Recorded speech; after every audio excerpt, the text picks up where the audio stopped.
ఏమండి ఒక్క నిమిషం ఆగండి. ఆ దండ రేట్ ఎంతండి? 450 రూపాయలు బాబు. 450 రూపాయల? వెళ్ళాం పదండి, పూజకు లేట్ అవుతుంది. చూసావా అక్షయ, ఆ షాప్ వాడు మన దగ్గర 500 తీసుకొని మనల్ని మోసం చేశాడు. వాళ్ళకి 450కి ఇచ్చి మనకి 500కి అమ్ముతాడా? ఉండు, నేను వెళ్ళి వాడి దగ్గర నా 50 రూపాయలు తీసుకొస్తాను. ఆగండి ఆగండి ఆగండి ఆగండి.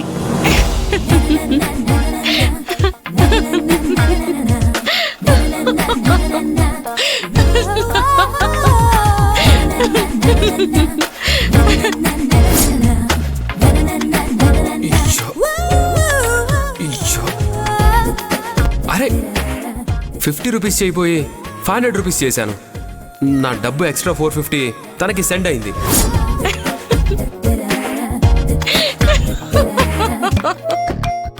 అక్షయ, ఆ షాప్ వాడు 50 రూపాయలు మోసం చేశాడు అంటుంటే నువ్వు నవ్వుతావేంటి? ఈ 450కి మనకి ఏదో తెలియని ఒక గట్టి సంబంధం ఉందండి కదండి? ఏంటి నువ్వు అనేది? మనం మొదటిసారి కలిసినప్పుడు 450 మ్యాటర్ అన్ఫార్చునేట్లీ జరిగిన దానివల్ల మనిద్దరి జీవితంలో నవ్వులు, కోపాలు, తాపాలు, ఏడుపులు, చిరాకులు, పరాకులు అన్నీ జరిగి ఇదిగో ఇప్పుడు మనం ఇలా జంటగా గుడిలో కూర్చున్నాం. మనల్ని కలిపిన ఆ 450 ఇప్పుడు మన 2 కుటుంబాల్ని కలవడానికి కూడా కారణమైంది. అందుకే మన జీవితంలో 450కున్న స్థానం సంథింగ్ డిఫరెంట్. ఇప్పుడు మళ్ళీ ఆ 450 మ్యాటర్ కళ్ళ ముందు జరిగేసరికి నాకు తెలియకుండానే నవ్వు వచ్చేసింది. నిజమే, కానీ ఆ షాప్ వాడు నా 50 రూపాయలు లాగేసుకున్నాడే. వదిలే బాస్, 50 కదా. సాయంత్రం ఇంటికెళ్ళేటప్పుడు అతను ఆ 50తో అతని పిల్లలకి ఏదైనా కొనుక్కొని వెళ్ళి ఆ పిల్లలు సంతోషంగా తింటుంటే ఆ దేవుడు మనకి తప్పకుండా ఆశీస్సులు అందిస్తాడు. ఓకే? అవునవును. చూసారా, ఆ దేవుడు కూడా ఒప్పుకున్నాడు.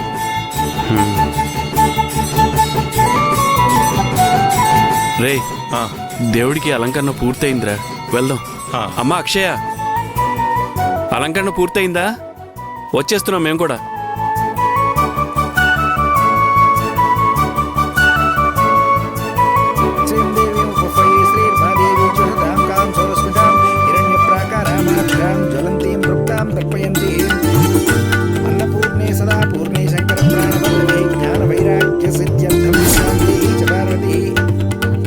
చెప్పండి సత్యం గారు, పూజ ఎవరి పేరు మీద చేయమంటారు? దేవుడు పేరు మీద పూజ జరిపించండి పూజారి గారు. అలాగేనండి. అమ్మా, ఆ శుభలేఖ ఉన్న పళ్ళెం ఇలా ఇవ్వండి. ఇలా ఇవ్వండి. ఓం శ్రీమన్. ఆగండి పూజారి గారు.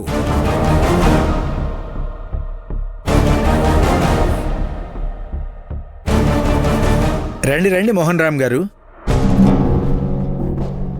పూజారి గారు, 50 రూపాయల పళ్ళు, 100 రూపాయల దండా ఉన్న ఆ పళ్ళెం పక్కన పెట్టి కోట్ల రూపాయల టెండర్ ఫైల్ ఉన్న మా పళ్ళెం తీసుకొని స్వామివారి దగ్గర పెట్టి ఘనంగా పూజ జరిపించండి.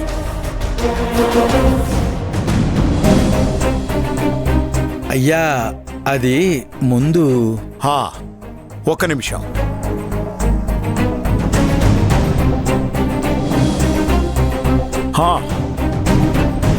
ఇప్పుడు జరిపించండి పూజారి గారు.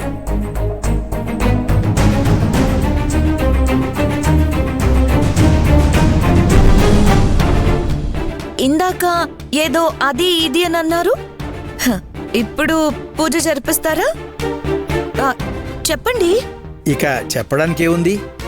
ఏదైనా చెప్పాలంటే వీళ్ళకే చెప్పండి.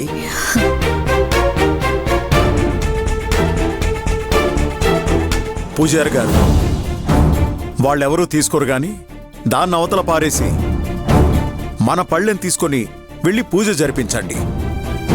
మీరు మీ పళ్ళెం కాసేపు పట్టుకోండి. మొదటి పూజ వాళ్ళకి చేశాక ఆ తర్వాత మీ పూజ జరిపిస్తాను. ఇలా ఇవ్వండి. ఆగండి పూజారి గారు. రాజా కోపడుకు నాన్న.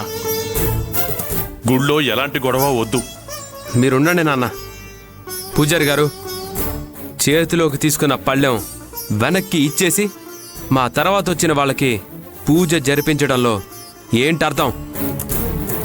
చెప్పండి పూజారి గారు, ఇది మీకు న్యాయమేనా?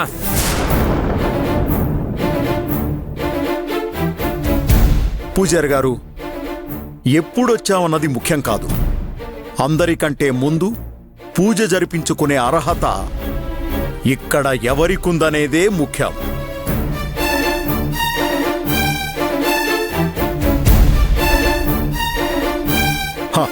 పాపం కుర్రాడు లోకం తీరు తెలియక ఆవేశపడుతున్నాడు. మీరైనా చెప్పండి పూజారి గారు. బాబు, ఆవేశపడకుండా కొంచెం ఆలోచించండి. ఆలోచించాల్సింది నేను కాదు, మీరు. పళ్ళెంలో పచ్చనోట్లు కనపడగానే దేవుడి సన్నిధిలో ఉన్న సంగతి కూడా మర్చిపోయారా?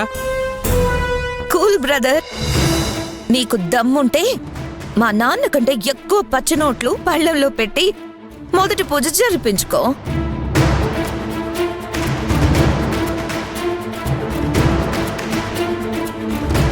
నువ్వు మరీను ప్రణీత, దక్షిణ వేయడానికి ఏ పదో పరకో చిల్లర మార్చుకుని వచ్చుంటాడు. నువ్వేమో పచ్చ నోట్ల వరకు వెళ్ళావు. ఓసై మూర్ఖురాలా! ఈ సృష్టిలో సకల జీవరాశులని పుట్టించే ఆ పరమాత్ముడి ముందు నువ్వెంత, నీ అహంకారం ఎంత?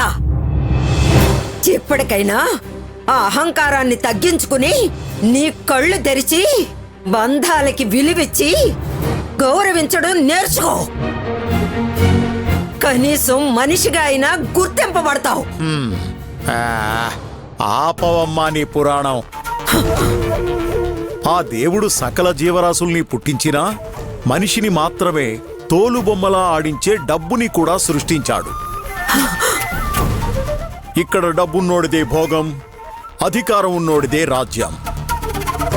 చివరికి ఆ దేవుడు కూడా ధనం ఉన్నవాడికే తొలి దర్శనమిస్తాడు. పూజారి గారు, అయినా వీళ్లతో మాకు మాటలేంటి? వెళ్ళి మా పూజ జరిపించండి. ఇక చాలా ఆపుతారా? డబ్బుతో వచ్చే మీ అహంకారాన్ని బయట ఎక్కడైనా చూపించండి. అందరూ సమానంగా కొలుచుకునే ఆ దేవుడి దగ్గర కాదు. ఎవరండి?